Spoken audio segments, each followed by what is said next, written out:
안녕하세요. 모에라는 팀 이름으로 시작된 변화 활동을 한 김규리입니다. 저는 오늘 여러분께 저의 4년간의 이야기를 들려주고자 합니다. 우선 모해라는 팀 이름은 모퉁이를 비추는 해라는 뜻을 지니고 있습니다. 저희는 팀명처럼 사회나 마을 혹은 나 자신의 모퉁이를 비추어 변화를 주자는 것을 목표로 활동을 해왔습니다. 4년 동안 어떠한 이야기를 만들어 나갔었는지 먼저 짧게 보여드리자면 2016년은 세월호에 대한 정보를 열심히 수집하고 공부하는 시간이었습니다. 이를 통해 자세히 알지 못했던 세월호의 진실에 대해 마주하게 되었는데요. 팀원들과 저는 이를 우리만 알고 마무리하는 것이 아니라 더 많은 사람들에게 알리고 싶다 생각했고, 그리하여 2017년은 세월호를 많은 사람들의 기억 속에 남기자는 목표를 가지고 진행하였습니다. 2018년에는 제대로 된 대우를 받지 못하고 있는 소방관님과 간호사님의 이야기가 페이스북이나 각종 SNS에서 이슈화되고 있었는데요. 이를 보고 잘 알려지지 않은 다른 직업군의 고충을 한번 조사해보고 알리는 것은 어떨까 생각하게 되었고, 그리하여 노동의 가치라는 주제를 잡게 되었습니다. 고등학교 2학년이 되고 학업과 여러 일들에 지쳐갈 때 문득 3년을 달려오면서 항상 다른 이들의 모퉁이만 비추고 있었다는 것을 느꼈습니다. 그리하여 마지막 활동은 우리 자신을 비추자는 생각으로 청소년의 행복을 주제로 활동을 했던 것 같습니다. 4년의 활동 중에 가장 기억에 남는 2016년과 2019년의 이야기를 조금 더 자세하게 들려드리겠습니다. 2016년의 활동을 두 가지로 표현해보라 한다면 주제 잡기의 해, 그리고 정보 수집의 해라고 생각합니다.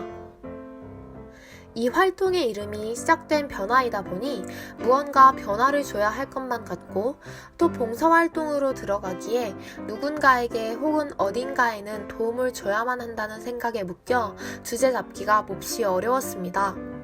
그래서 우리는 일단 무작정 동네를 돌아다녔고, 그 당시 다녔던 중학교 옆에 관리가 제대로 되지 않아 담배공원이라 불리며 방치된 채 남아있던 장소가 눈에 들어왔습니다.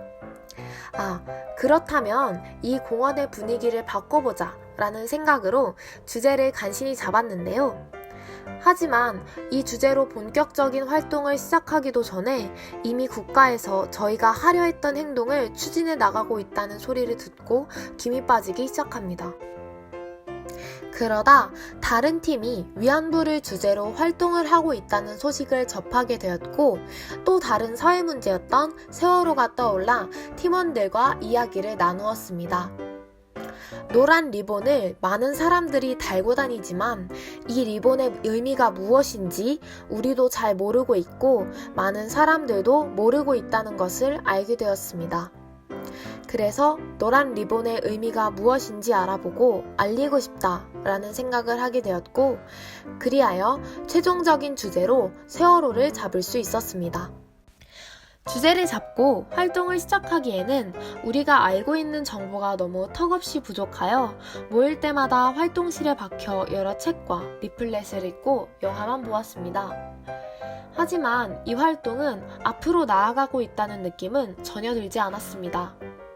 그때 청뜰 선생님이셨던 준성쌤께서 문서로만 접하는 게 아니라 직접 유가족분들을 만나 인터뷰를 해보는 건 어떨까 제안하셨고, 모에는 광화문 광장으로 가 유가족분, 그리고 4.16 연대에서 활동하고 계셨던 광화문 광장 상황실장님과 이야기를 나눌 수 있었습니다.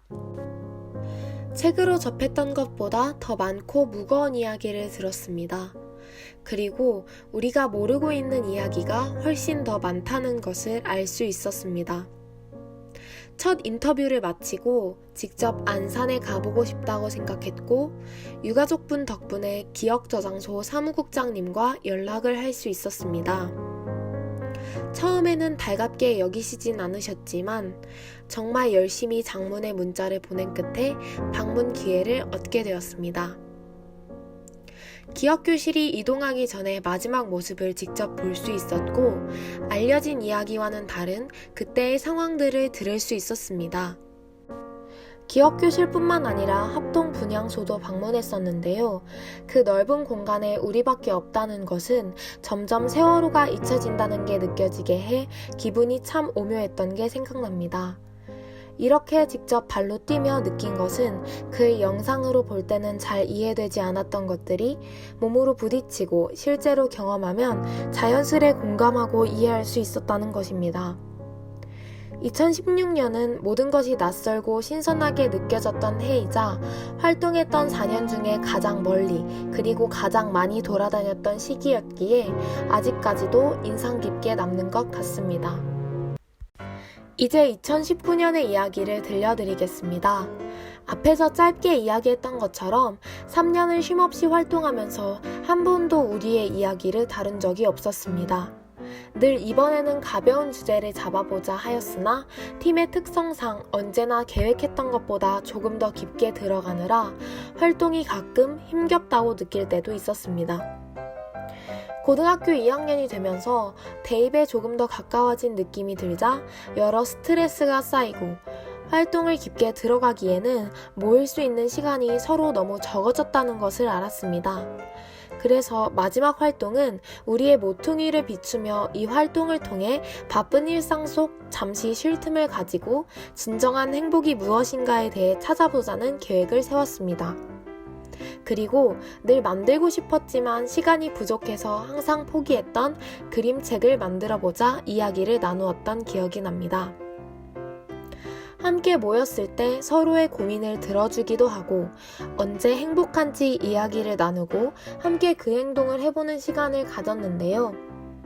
중학교 2학년부터 함께 했지만 서로의 고민에 대해 이야기를 나눌 기회가 없었는데 이 주제를 잡으면서 몰랐던 것을 새롭게 알게 되고 더 서로에 대해 이해하는 시간을 가질 수 있었던 것 같습니다. 학년이 올라갈수록 팀원 모두가 모이는 것도 정말 힘들었고 친구들과 의견이 맞지 않아 많이 다투면서 지칠 때도 있었습니다. 그럼에도 제가 4년이나 계속해서 활동해 갔던 이유는 힘든 것을 다 잊게 할 만큼 큰 장점들이 있었기 때문인데요. 그 첫 번째는 시작된 변화를 통해 혼자서 도전하기 어려운 것을 쉽게 도전할 수 있었다는 것입니다. 만약 혼자였다면 직접 안산에 가고 인터뷰를 한다는 것은 엄두도 내지 못했겠지만 함께하는 친구들과 도와주시는 선생님이 있어 도전할 수 있었습니다.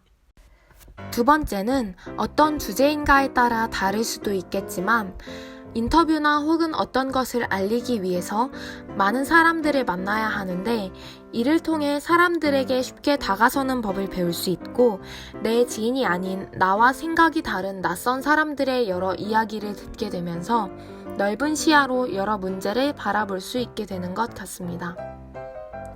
세 번째는 추억을 쌓을 수 있습니다. 활동을 하면서 발표회나 혹은 부스 준비 등 밤 늦게까지 센터에 남아 친구들과 열심히 준비를 하고 또 편의점을 털어 저녁을 먹었던 것과 지하철을 타고 친구들과 안산까지 다녀왔던 시간들이 그때는 정말 힘들었었지만 이제와 생각해보면 웃으며 기억할 수 있는 추억으로 남았습니다. 마지막으로 학교에서 배우는 과목이 아닌 새로운 분야의 전문 지식을 쌓을 수 있다는 것입니다. 한 주제를 잡고 활동을 하기 위해서는 많은 정보를 수집하고 알아가야 하기 때문에 자신이 잡은 주제에 전문이 될 수밖에 없는 것 같습니다. 이제 새롭게 시작된 변화를 만들어가는 여러분이 제가 이제 알려드릴 이 두 가지만 꼭 기억해 주셨으면 좋겠습니다. 시작된 변화라는 이름 때문에 무언가를 꼭 변화시켜 어떠한 만족스러운 결과를 만들겠다는 압박을 받지 않았으면 좋겠습니다. 결과가 아닌 팀원들과 함께 활동하는 것 자체에 집중하다 보면 사회나 혹은 마을 또는 나 자신 어딘가가 변화되어 있다는 것을 느낄 수 있을 것입니다. 시작을 했다는 것만으로도 이미 그 자체가 변화라는 것을 기억하면 좋을 것 같습니다. 그리고 활동을 하면서 주제를 바꿔야 할 때 망설이지 말고 바꾸는 것이 좋습니다. 지금 바꾸면 시간이 너무 부족해서 결과물이 좋지 않을 텐데 라는 걱정이 들 수 있지만 시작된 변화에서는 결과물보단 활동을 하는 과정 속에서 얻어가는 것들이 더 소중하다고 생각합니다. 그러니 자신이 원하는 주제를 선택하여 활동을 하는 것이 중요합니다. 중간에 주제를 바꾸게 되더라도 부디 자신의 팀에 꼭 맞는 주제를 잡아 1년 동안 즐겁게 활동하기를 바랍니다. 제 이야기가 여러분이 주제를 잡거나 활동을 하는데 조금이라도 도움이 된다면 정말 기쁠 것 같네요. 지금까지 지루했을지도 모르는 저의 이야기를 들어주셔서 감사합니다.